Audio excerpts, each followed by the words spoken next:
God damn it! Don't run from me, Susan! Jake shouted. It was no use.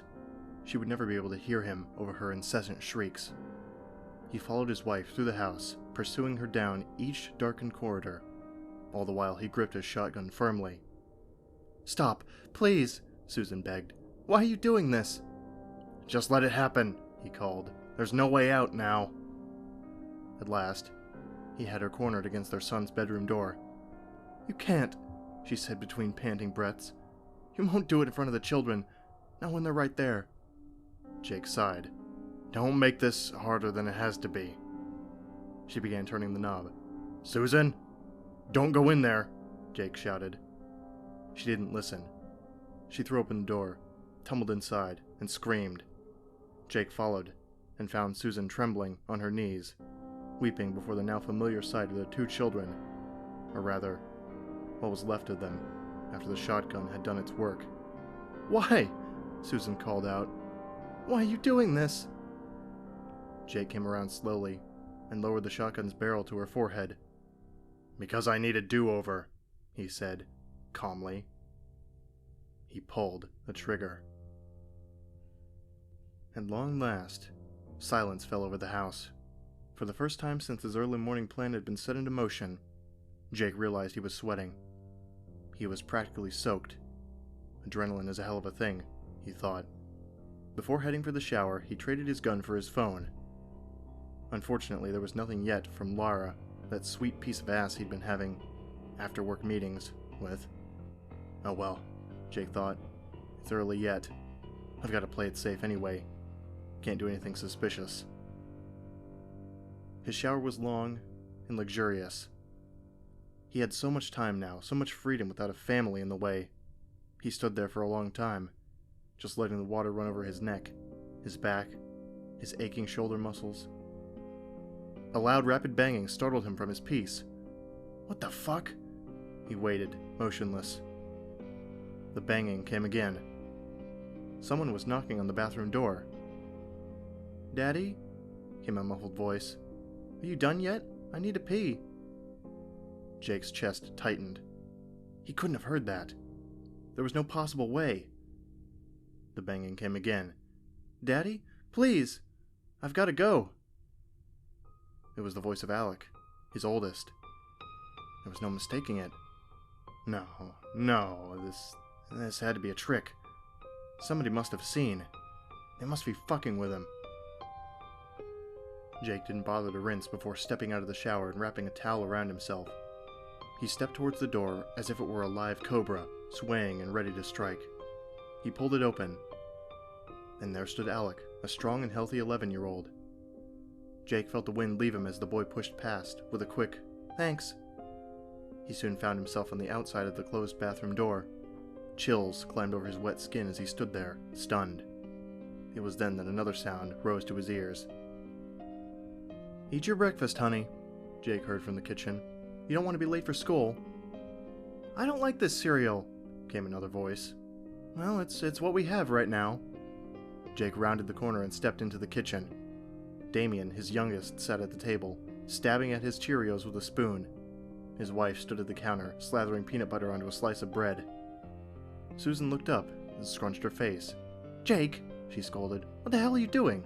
You're soaking wet." What's going on here?" he asked, softly. "What do you mean?" Susan countered. Her expression softened into worry. "Are you sick?" "Sick," Jake repeated to himself. "Yeah, I must be. This must be shock or something." Susan approached him gingerly. "Why don't you call out today and go lie down?" She reached out to place a hand on his shoulder. Jake recoiled from her touch, startling her. Yes, I will," he said. Jake retreated to his bedroom. Try as he might, he could not stop shaking. His wife and sons were alive. How was this possible? It couldn't be. He had blasted them all to hell himself. Unless it was a dream? It must have been, Jake thought. That was the only explanation that made sense. And there was only one way to put things right. Jake stormed back into the kitchen. His wife and sons now sat around the breakfast table. They had barely enough time to look up before the first shotgun blast rang out, spraying Susan's blood all over the wall and stove behind her. The children screamed and pleaded for their lives, but to no avail. 2 blasts later, silence fell over the house once again. Jake heaved a sigh of relief. He messed up, but perhaps not badly. The more he thought, the more he realized that the plan didn't need to be changed. He still had time to get to work, where he would go about his day normally. Then, he would come home, discover the horrific scene, call the police, and report it. Someone must have waited for me to leave and then snuck in, he would theorize. They'd have no reason to gainsay it, and that would be it. Case closed. The thought filled him with delight. The delight remained through Jake's workday, working almost into a kind of nervous excitement by the time 5 o'clock rolled around. All throughout his drive home, he texted Lara, describing, in detail, all the things he would do to her when next they met. He was riding high and pressing against the inside of his trousers by the time he pulled into his driveway. A cheery whistle escaped his lips as he tripped up the walkway and opened the front door. A warm, spicy, meaty smell greeted him. A sense of dread poured into his stomach. It was then that the voices began.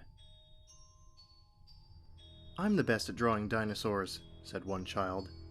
"No, you're not," said the other. "Come on, boys," Susan said firmly. "Eat before your dinner gets cold." Jake stepped slowly toward the dining room door and peered in. There they were. Susan, Alec, and Damien, all seated around the table, plates of meatloaf and vegetables laid before them. "What the fuck?" Jake shouted. The mother and her children whirled their heads around. "Jake, what is wrong with you?" Susan demanded. "How is this happening?" Jake was shaking now. "You're supposed to be dead." "What are you talking about?" Susan asked, her eyes widening. "I killed you," Jake insisted. "I fucking killed you all, with my own 2 hands." He stretched his hands out before him as if presenting his family with evidence, reasons why they should all be dead, at this very moment. There was a pause. Susan was the next to speak. "Boys," she said, while keeping her eyes trained on her husband, "why don't you go to your room? You can take your plates with you." Wordlessly, the children picked up their plates and utensils and made their way toward the door. Jake watched them as they came near. At last, it came time for Alec to pass him. "No!" Jake shouted. He grabbed the plate and hurled it against the wall. Next, he lunged at his son. Seizing his neck, Jake squeezed with all his might while screams erupted around him. Hands began to beat at his back, but he paid them no mind. His focus never broke until all the life had been choked out of Alec. Jake then whirled around and grabbed hold of his youngest. Before the boy could even dodge, his head met the floor with astounding force. Jake pressed and punched and slammed until all that remained of Damien's head was a bloodied mess. A sharp pain suddenly skewered his shoulder. Jake turned to see Susan brandishing a steak knife from the dinner table. The blade now ran with his own blood. He grabbed her wrist and the knife fell. Her screams never stopped as Jake wrestled her to the floor, grabbed the knife, and plunged it deep into her neck. Screaming died down into gurgling, and soon even that had stopped. Jake tried to stand, but failed. His knees were weak. All he could do was roll over into the floor beside the body of his wife. His shoulder wound was bad, he knew. She had gotten one good shot. He was losing blood. If he didn't get help soon, he might not.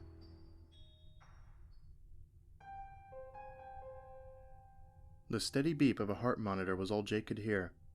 He slowly opened his eyes, and immediately closed them again, shielding himself from the searing light that surrounded him. Pain ran up and down his body, but pooled more horrifically in his shoulder. Memories came flooding back. As his consciousness grew stronger, he began to fear where he might be, or who might have brought him here. Another sound mingled with the machine. Footsteps scuffled quickly toward him. Jake forced his eyes open just in time to see a man move in above him. "Well," the man said pleasantly, "good morning to you. Do you know where you are?"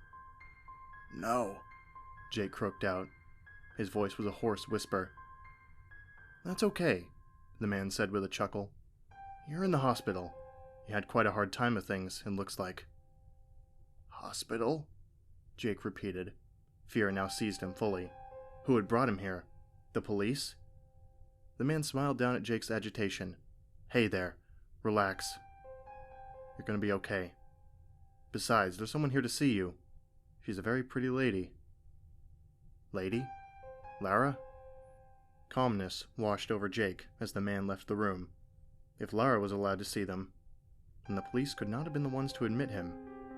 He must have remained conscious long enough to phone for help. Yeah, that must be what happened. He heaved a sigh of relief and closed his eyes. A lighter set of footsteps soon approached. Jake smiled and opened his eyes. There stood Susan. She frowned at him, holding a large, heart-bedecked floral arrangement in her hands. Susan? Jake choked out. Hi, she said coldly.